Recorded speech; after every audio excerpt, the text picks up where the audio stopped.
à tous ceux qui me suivent sur ma page YouTube.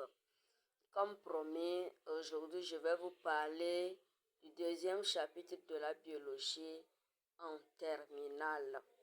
Et le titre c'est quoi? Les échanges cellulaires. Les échanges cellulaires c'est quoi? Une fois que la cellule vit, elle est appelée à échanger des choses avec son milieu extérieur, c'est-à-dire le milieu dans lequel il se trouve. Donc, la cellule peut échanger avec le milieu extérieur de l'eau, de la matière dissoute, c'est-à-dire des substances dissoutes. Il peut aussi échanger des substances liquides ou des substances qui sont comment solides.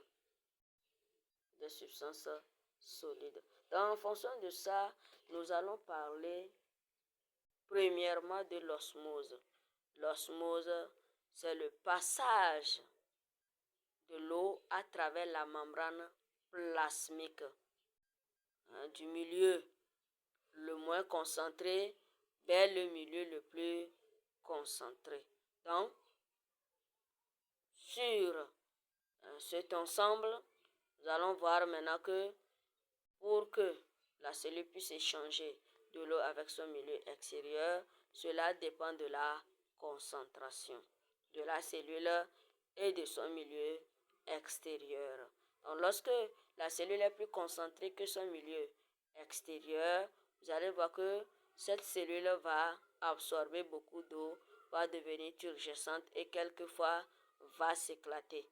On va parler de quoi? S'il s'agit d'une cellule animale et spécialement les cellules du sang, nous allons parler de l'hémolyse. Soit s'il s'agit des cellules en général, nous allons parler des fantômes de cellules. Mais si la cellule se retrouve dans un milieu qui est plus concentré que elle va perdre beaucoup d'eau et on va parler de quoi? Du plasmolyse. Ok, nous allons quitter l'osmose pour aller aux dialyses. Dialyse, c'est quoi? C'est le passage des substances dissoutes à travers la membrane plasmique qui se fait souvent contre le gradient de concentration. C'est-à-dire qu'il va du milieu le plus concentré vers le milieu le moins concentré. Et les substances dissoutes, nous allons vous donner quelques exemples. Nous avons le glucose, le maltose, le saccharose et ainsi de suite. Et d'autres choses que vous connaissez comme substances dissoutes. Et eux, leur entrée dans la cellule, c'est contre le gradient de concentration.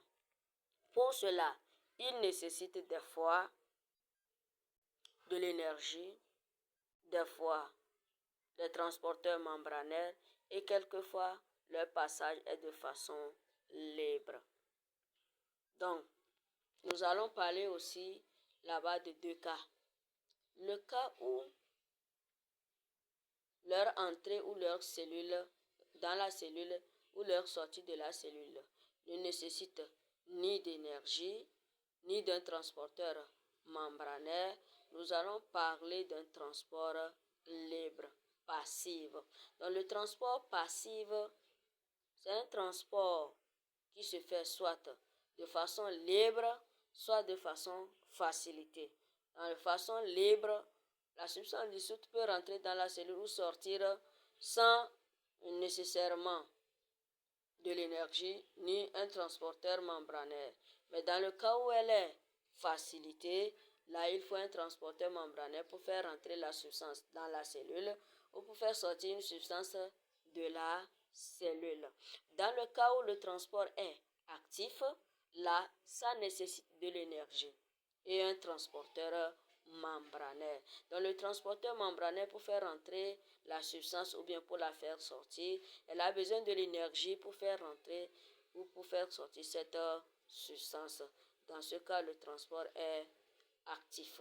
Donc nous avons deux types de transport, celui qui est passif et l'autre qui est active. Passive, sans utilisation de l'énergie. Active, c'est avec utilisation de l'énergie, c'est-à-dire qu'il nécessite de l'énergie avant de s'opérer. C'est ce qui se passe à ce niveau. À part ça, nous allons aussi parler des différents types de perméabilité. Il y a des perméabilités qui sont dites orientées, ceux qui sont dites différentielles, et le troisième cas qui est dit comment? Sélective. La perméabilité orientée se fait comment?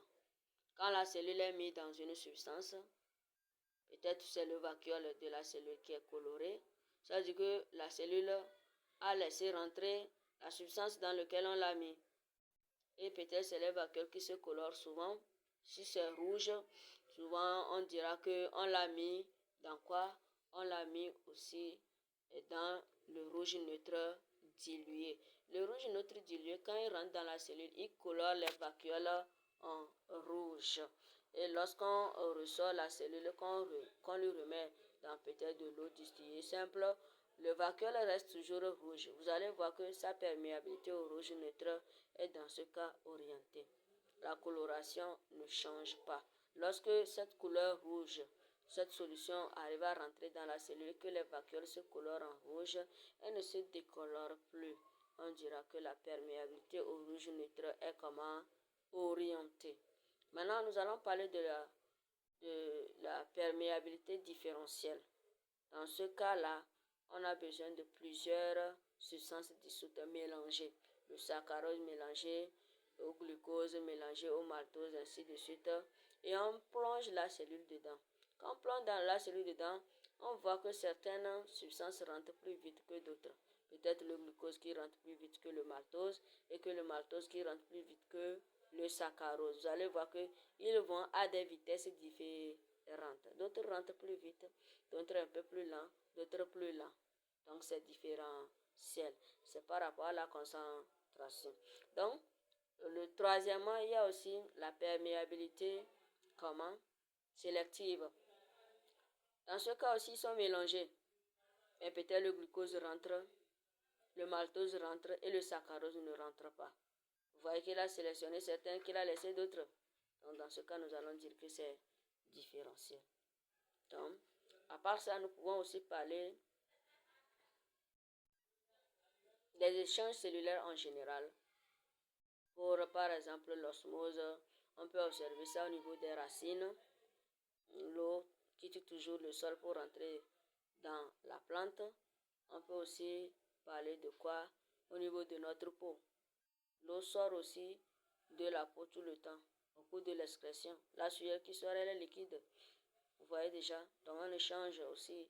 On peut remarquer ça aussi sur la peau. Au niveau des reins aussi, on peut aussi le remarquer. On peut le remarquer dans beaucoup de choses.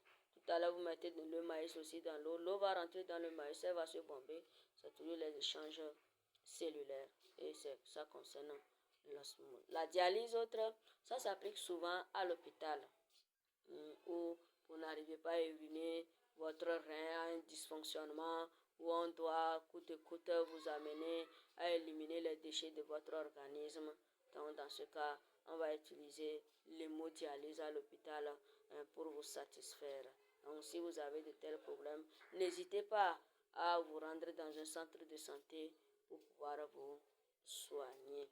Donc on peut aussi remarquer la dialyse, le rôle de la dialyse au niveau aussi de quoi? De l'agriculture, pour fabriquer les engrais, les intrants, c'est-à-dire pour fabriquer aussi les produits, les insecticides, les herbicides, les pesticides, ainsi de suite. C'est la dialyse qui a permis de faire tous ces merveilles. En bref, la dialyse a beaucoup de rôles.